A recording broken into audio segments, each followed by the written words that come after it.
Welcome back to another video. तो guys आज पूरा दिन बहुत ज़्यादा बिज़ी में निकल गया और बहुत ज़्यादा ना कि मेरा ऐसा मन कर रहा था कि चीज़ें शेयर करूं, क्योंकि कई बार इंसान एक दुखी इंसान को देखता है ना, तब उसे चीज़ें समझ में आती हैं। और समझ में क्या आती है यार, देखो जो इंसान अपने काम को समझ ले कि वो सही कर रहा है गलत कर रहा है दूसरे के साथ में, वही काम है। क्योंकि गाइस मजबूरी में ना लोग फ़ायदा उठाते हैं, काफ़ी सारी चीज़ों का फ़ायदा उठाते हैं। तो वही चीज़ आज उसी चीज़ से हम लोग सफ़र कर रहे थे।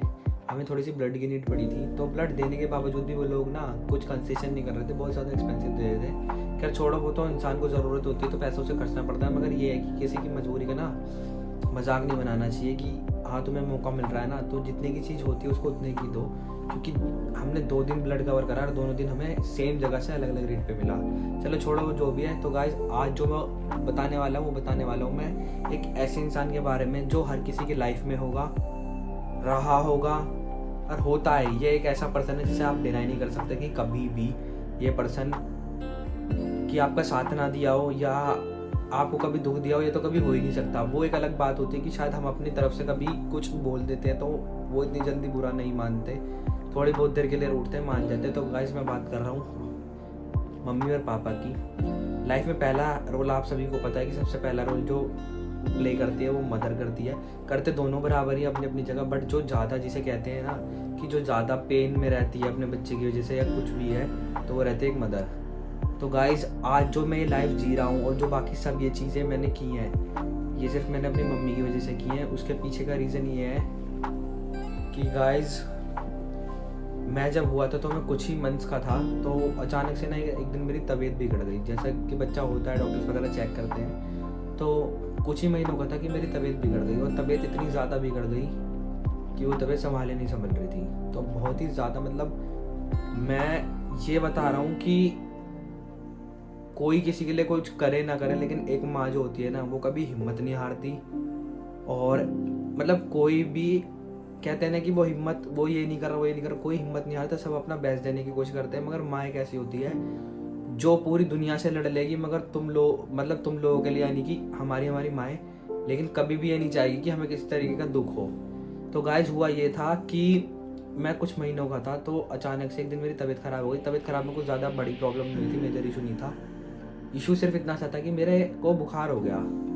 तो बुखार हो गया तो डॉक्टर्स को दिखाया। उस टाइम घर की कंडीशन भी इतनी अच्छी नहीं थी, तो डॉक्टर्स वगैरह को दिखाया, इधर दिखाया उधर दिखाया। तो डॉक्टर ने कहा नॉर्मली फीवर है, उतर जाएगा, कोई बात नहीं। दवाई चली, वही जैसे बच्चों को पिलाते हैं इन्होंने पिलाई, तो कोई बात नहीं कि हो जाएगा, ठीक है। तो फीवर क्या हो, चढ़ना उतरना हुआ।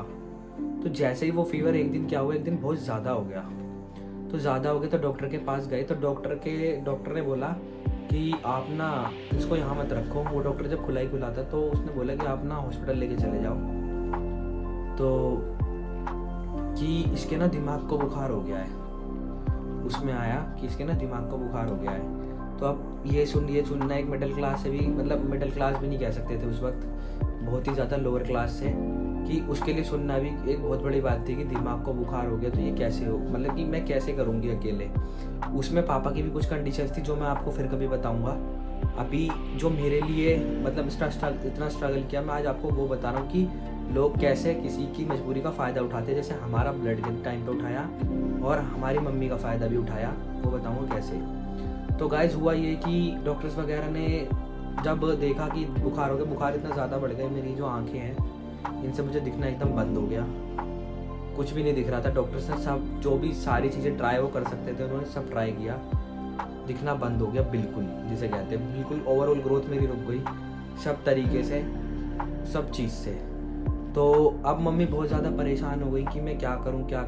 उधर डैडी की भी तबीयत ख़राब थी, वो भी बहुत बड़ा किस्सा है लाइफ का, वो भी किसी दिन आप लोग कहोगे तो मैं ज़रूर बताऊँगा। लेकिन अभी ये मैं इसलिए बता रहा हूँ क्योंकि आज जो भी है वो मम्मी की वजह से है। और हम श्री राम जी पर इतना बिलीव करते हैं, वो इसलिए करते हैं क्योंकि भगवान एग्जिस्ट करता है, इसीलिए मैं बता रहा हूँ। और जो लोग ये कहते हैं ना यार मेरे साथ ये बुरा हो रहा है वो बुरा होता है, टाइम और अगर हमारा जो हम कर रहे हैं वो कर्म अच्छा है तो सब अच्छा होगा, सब उसी के हिसाब से होगा।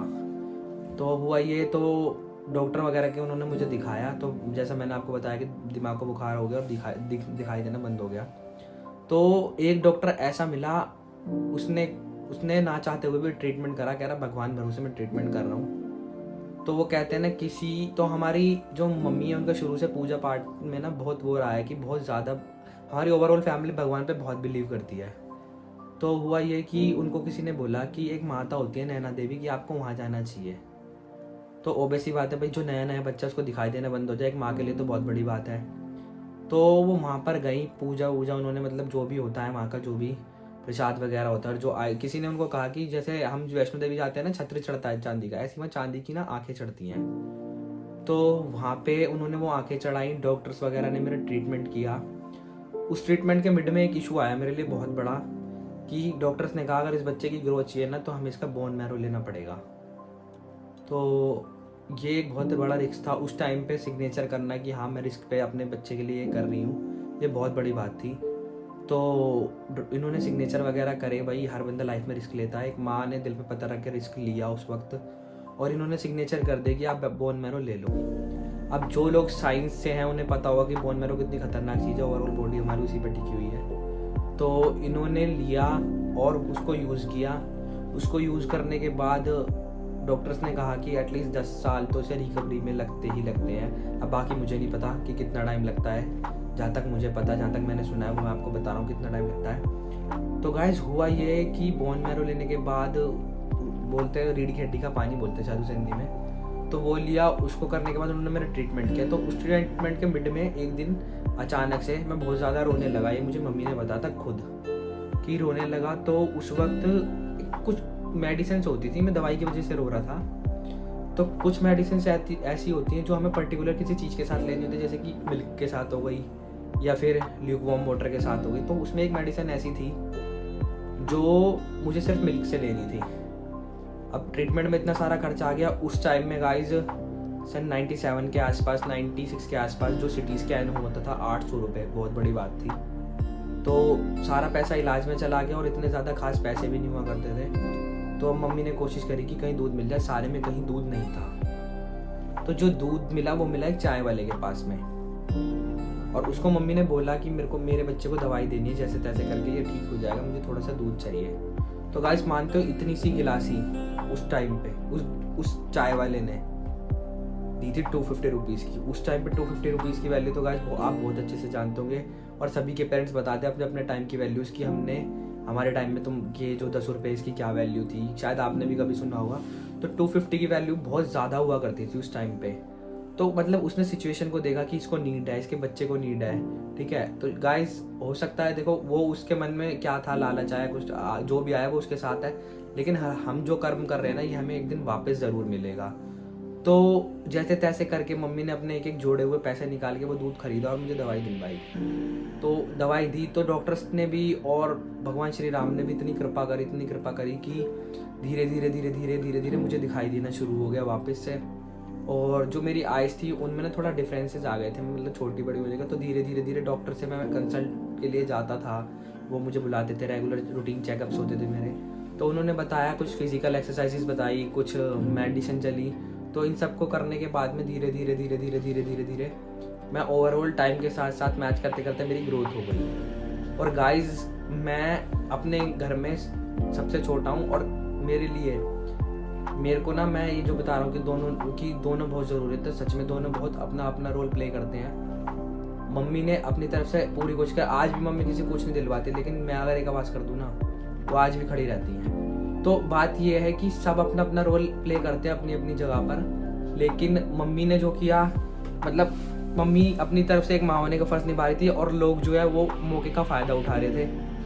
तो ये चीज़ गलत है यार किसी के भी साथ। जैसे आज मुझे बड़ा अजीब सा फील हुआ जब हम ब्लड लेने के लिए गए, तो वहाँ पे हमने जबकि कल भी मैं ही गया था, उसने बताया कि ऐसे कि इतना, आज कुछ चार्जेस जोड़ रखे, कुछ फिक्स नहीं। उससे बात भी की इस बारे में, लेकिन उसने कहा कि नहीं, लेना है तो लो, वरना देख लो कहीं और मिल जाए। तो मतलब कि मजबूरी में कभी फ़ायदा मत उठाओ किसी का, क्योंकि जो चीज़ हम देते हैं वो लौट के वापस आती है। और गाइस जो मैंने देखा है कि कुछ लोग ऐसे भी हैं जो ये कहते हैं कि मतलब कमेंट्स में आते हैं, नेगेटिव कमेंट्स करते हैं, ये वो, मैं नेगेटिव कमेंट्स का ध्यान नहीं देता, मैं सच बताऊं। और बहुत से मदर फादर के बारे में भी बोलते हैं, भाई देखो जो माँ बाप की असली कीमत जानता है ना, वो ये चीज़ जानता है कि माँ बाप क्या होते हैं। और दूसरी बात ये, पापा भी ऐसे ही हैं कि मैंने आज तक जो मांगा गाइस, देखो मेरी स्टडी में कहीं से कहीं तक ना आज तक मैं कह रहा हूँ कि मेरे घर में किसी ने प्राइवेट स्कूलिंग नहीं करी थी। मैंने अपनी पूरी स्कूलिंग प्राइवेट करी, मेरा कॉलेज प्राइवेट था।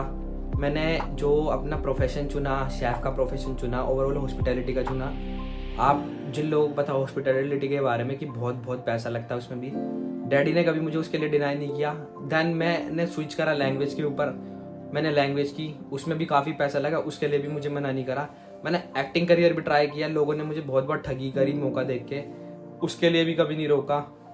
मतलब मैंने जिस चीज़ में इनिशिएटिव लिया ना, मेरे को डैडी ने बहुत सपोर्ट किया।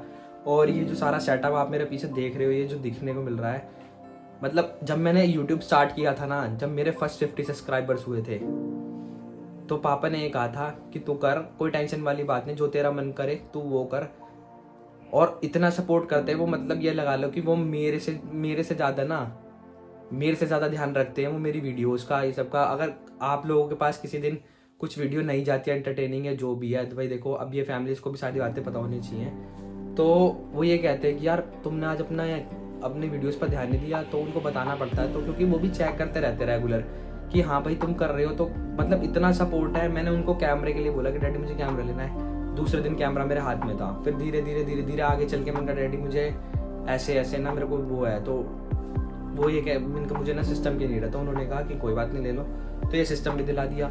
गाइस ऐसा नहीं है कि बस वही मतलब कि मैं उन्हीं के ऊपर डिपेंड होता गया।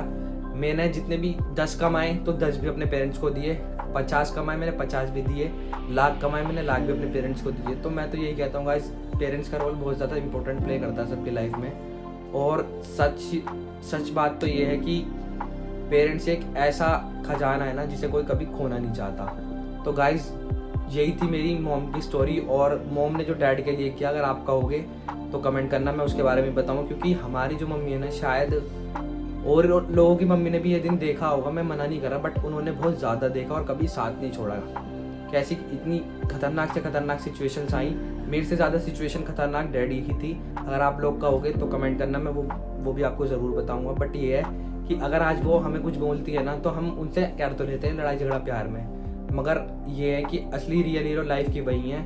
क्योंकि हमारे डैडी भी ये बात बोलते हैं कि कोई बात नहीं बेटा, कभी कभार हो जाता है, मम्मियाँ बोल देती हैं, लेकिन क्या है इन्होंने जो हमारे लिए फाइट किया ना, शायद वो कभी किसी ने ना किया हो। तो गाइज यही थी मम्मी के बारे में। और अगर आपको और कुछ पूछना है तो कमेंट में बताना, और आपकी भी कुछ ऐसी स्टोरी रही है तो गाइज प्लीज़ मुझे बताओ। तो गाइज वीडियो अच्छी लगी हो, और ये जो कहानी मैंने आपको बताई है ये बिल्कुल मेरे लाइफ का रियल सच है। तो गाइज वीडियो को लाइक करना, कमेंट करना और शेयर करना। और गाइज पेरेंट्स के लिए लव यू ज़रूर लिखना एक बार कमेंट में, और चैनल को सब्सक्राइब करना। और जैसे ये फैमिली सपोर्ट कर रही है, डैडी वगैरह मुझे सपोर्ट करते हैं, आप लोग भी ऐसे सपोर्ट करते रहो। तो गाइज एक ना एक दिन यहाँ से उठ के और ऊपर जाएंगे। जैसे श्री राम जी ने नीचे से इतना ऊपर हाथ खींचा, तो आप लोग भी सपोर्ट करो, और वो तो बैठेंगे तो आप वो हाथ खींच लेंगे ऊपर। तो गाइज आज का वीडियो करता हूँ मैं यहीं पे एंड, क्योंकि मैंने इसीलिए कहा क्योंकि थोड़ा सा ना मन परेशान था ये बताने के लिए कि मतलब लोग फ़ायदा किस तरीके से उठाते हैं सिचुएशंस को देखते हुए। तो गाइज बस मैं इतना ही कहना चाहूँगा लास्ट में, जय श्री राम।